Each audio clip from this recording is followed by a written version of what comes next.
বিসমিল্লাহির রহমানির রহিম। আসসালামু আলাইকুম। দেখুন, ইরানের সাবেক supreme leader Ayatollah Ali Khomeini তার নামাজে জানাজা পড়ানো হয়েছে। আর তেহরানে যেভাবে পড়ানো হয়েছে, সারা দুনিয়া থেকে যেভাবে লোকজন অংশগ্রহণ করেছে এই জানাজায়, আর যে মর্যাদার সাথে এই জানাজা অনুষ্ঠিত হয়েছে সেটা তো আছেই, কিন্তু যখনই তার নামাজে জানাজা শেষ হয়েছে ওই সময় ইরানের ইন্টেলিজেন্স এজেন্সি থেকে ঘোষণা এসেছে যে আমেরিকা এবং ইসরায়েল এই দুইজন আয়াতুল্লাহ আলী খোমেনিকে মেরেছে এবং যারা তাদের সাথে জড়িত ছিল তাদের সবার বিরুদ্ধে আমরা প্রতিশোধ নিতে যাচ্ছি। আর তারা বলেছে যে রক্তের প্রতিশোধ রক্তই হবে, মানে তারা যে লেভেলের লোক মেরেছে ওই লেভেলের লোক মেরেই তারা প্রতিশোধ নেবে। এই যে পরিস্থিতি, এই পরিস্থিতিতে ইসরায়েল এবং আমেরিকাতে সিকিউরিটি হাই অ্যালার্ট হয়ে গেছে। দেখুন, সিকিউরিটি সবসময় হাই অ্যালার্ট থাকে, কিন্তু যখন এই ধরনের ঘোষণা আসে, দেখুন একটা কথা লক্ষ্য করবেন, ইরান যুদ্ধের একদম শেষ সময়গুলোতে কোন বিল্ডিং এ কোন ফ্লোরে আমেরিকান আর্মি লুকিয়ে আছে, সিআইএ এর লোকজন, মোসাদের লোকজন মিডল ইস্টে কোথায় আছে না আছে তাদের এক একজনকে চিহ্নিত করে ইরান ড্রোন মেরেছে। আর এটা কেউই জানে না যে এই ইনফরমেশন ইরান কোথা থেকে পেয়েছে। এটা এখন পর্যন্ত সবচেয়ে ভয়ঙ্কর অবস্থাগুলোর মধ্যে একটা, কারণ যদি ইরানের ইন্টেলিজেন্স এজেন্সি এত যদি ভালো হতো, যদিও তারা যুদ্ধ জিতে গেছে, তবুও তাদের মধ্যে অনেক লুপ হোল ছিল। কিন্তু আপনাদের মানতে হবে তাদের মধ্যে এতটা লুপ হোল ছিল যে তারা তাদের লিডারকে বাঁচাতে পারেনি, আর নিজেদের অনেক লোককে বাঁচাতে পারে নাই। তাদের ভিতর অনেক লোক লুকিয়ে আছে যারা সিআইএ এবং মোসাদের জন্য কাজ করে। আজ আপনারা দেখেছেন না জানাজায় মোস্তফা খামেনেই সে নিজেই আসে নাই তার বাবার জানাজায় অংশগ্রহণ করতে। সকল লিডার খোলাখুলিভাবে এসেছে, কিন্তু যার জন্য অপেক্ষা ছিল মোস্তফা খামেনেই সে কিন্তু আসে নাই। কিন্তু এখন অবস্থা এটা তৈরি হয়েছে যে ঘোষণা ওই সময় করা হয়েছে যখন নামাজে জানাজা শেষ হয়ে গিয়েছে। দেখুন, এখন প্রশ্ন হলো এগুলো কিভাবে হবে এবং কিভাবে এই অপারেশনগুলো তারা করবে।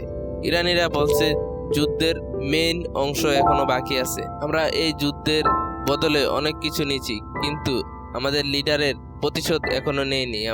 এখন আমরা তা নিতে যাচ্ছি। তো নিশ্চিতভাবে বোঝা যাচ্ছে তারা এই প্রতিশোধ ইসরায়েল থেকে নেবে। দেখুন, আমেরিকায় বসে থাকা একজন লোক, সেটা তো অনেক দূরে। আপনারা একটা জিনিস লক্ষ্য করেছেন, ইরানের ভিতর যে সকল ডেলিগেশন আসছিল তাদের উপর ভিত্তি করে ইরান কোরআন মাজিদের আয়াতগুলো চালিয়েছিল। মানে উদাহরণস্বরূপ সৌদি আরবের ডেলিগেশন এসেছে, আরো অনেকজন এসেছে, হিজবুল্লাহ এসেছে, হামাসের লোকরাও এসেছে। প্রত্যেকের জন্য ভিন্ন ভিন্ন কোরআনের আয়াত শোনানো হয়েছে সিচুয়েশনের হিসাবে। এটা অনেক বড় পলিটিক্যাল মেসেজ। একটা গ্রুপ লড়াই করছে আল্লাহর রাস্তায়, আর একটা গ্রুপ লড়াই করছে না। আর অপেক্ষা করেন, সফলতা আপনাদের আসবে। আর যেসব আয়াত তারা চালিয়েছে কোরআন মাজিদ থেকে, দেখুন যে আরব কান্ট্রিগুলো আছে তারা তো এই আয়াতগুলো স্পষ্টভাবে বুঝতে পারে, কারণ তাদের এটা লোকাল ল্যাঙ্গুয়েজ।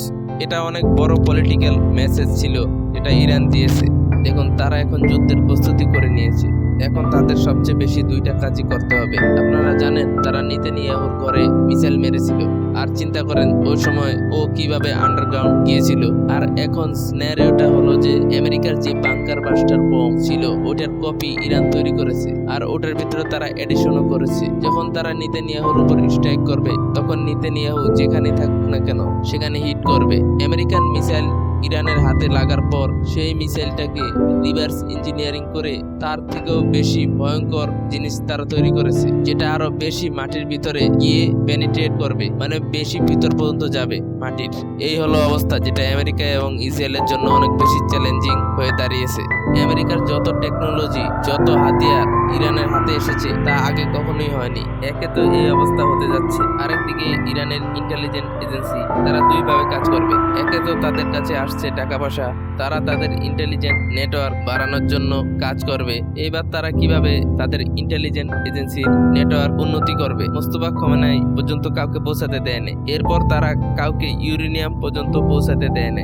এই দুইটা জিনিস ছিল যেটার উপরে কাউকে পৌঁছাতে দেয় না। এছাড়া হয়তো রাশিয়া সাহায্য করতে পারে অথবা অন্য কেউ। দেখুন উদাহরণস্বরূপ, এখন এই মিডল ইস্টের উপর নতুন এক লড়াই। কালকে বিউটেনের 90 মিনিটের কল ছিল ডোনাল্ড ট্রাম্পের সাথে। সেখানে বিউটেন ডোনাল্ড ট্রাম্পকে একটাই কথা বলেছে, আসলে ও ইরানের মডেলটা ব্যবহার করতে চাচ্ছে। ও বলছে আমরা সকল শর্ত মানাবো, আমরা এই এলাকা বিজয়ী হওয়া ছাড়া পিছনে যাব না, এই এলাকা, এই শহর, এই সব কিছু আমরা জয়ী হওয়া ছাড়া পিছনে যাব না। আমাদের সৈন্য ওখানে নেমে গেছে। এই সব কিছু করার পর তখন আমরা আলোচনায় বসবো। আর এই শহরগুলো আমি অর্জন করেই ছাড়বো। আপনারা হয়তো জানেন লাস্ট টাইম ও 20%-এর বেশি জায়গা দখল করে নিয়েছিল। তখন 27-28% জায়গা দখল করা হয়ে গেছে ইউক্রেনের। তো আমেরিকা যখন পরাজয়ের অবস্থায় এসেছে তখন ইরান তাদের সকল শর্তগুলো আমেরিকা থেকে মানিয়ে নিয়েছে। একদম হুবহু পুতিনও এদের কাছ থেকে তার নিজের মতো করে শর্ত মানিয়ে নিয়েছে। তো এই শর্তগুলোর যে অবস্থা এটা আমাদের কাছে ক্লিয়ার হয়ে গেছে। তো ইরান পুরোপুরি ভাবে এই লড়াইয়ে অংশগ্রহণ করতে যাচ্ছে।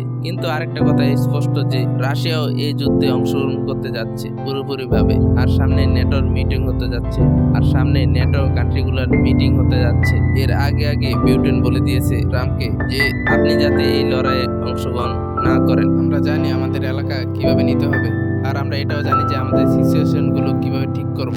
আপনি এই সকল জিনিস থেকে যত দূরে থাকবেন তত আপনার জন্য ভালো হবে। এটা আসলে এখন পর্যন্ত যতগুলো সিনারিও আছে আমেরিকার সাথে, তার মধ্যে এখন ইরানের ইন্টেলিজেন্স এজেন্সিকে সাহায্য করবে রাশিয়া।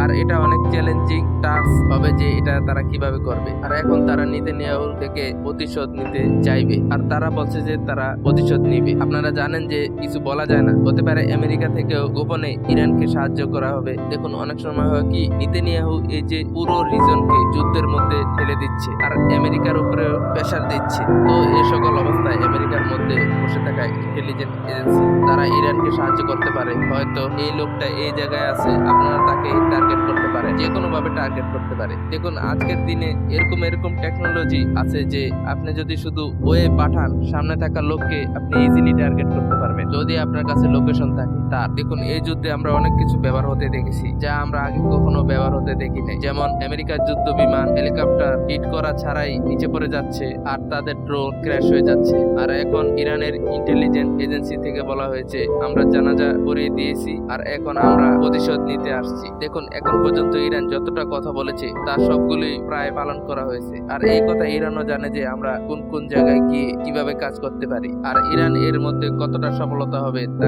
এখন পর্যন্ত কেউ জানে না। যাই হোক, আর এখন ইরানের ইন্টেলিজেন্স এজেন্সি তাদের অপারেশন বাড়িয়ে দিয়েছে নেতানিয়াহুর বিরুদ্ধে। যদিও এই অপারেশনে ট্রাম্পও ছিল, জানি না তারা কাকে কাকে টার্গেট করবে। ট্রাম্পকে ছাড়া নেতানিয়াহুকে টার্গেট করা অনেক সহজ হবে তাদের জন্য, কারণ ও তাদের রেঞ্জে আছে। আমেরিকা অনেক দূরে বসে আছে, ও তাদের রেঞ্জে আসে না। কিন্তু এখন তাদের মেইন টার্গেট হলো নেতানিয়াহু। হতে পারে আমেরিকার ভিতরে বসে থাকা শক্তিগুলো তারাও সাহায্য করতে পারে ইরানকে যে এদের থেকে আমাদের বাঁচাও, এরা আমাদের ইরানের বিরুদ্ধে যুদ্ধ করার জন্য পুশ করছে, কিন্তু আমরা ইরানের বিরুদ্ধে যুদ্ধ করতে চাই না। কলিব্রিক্স চ্যানেলকে সাবস্ক্রাইব করতে ভুলবেন না। পরের ভিডিওতে দেখা হবে।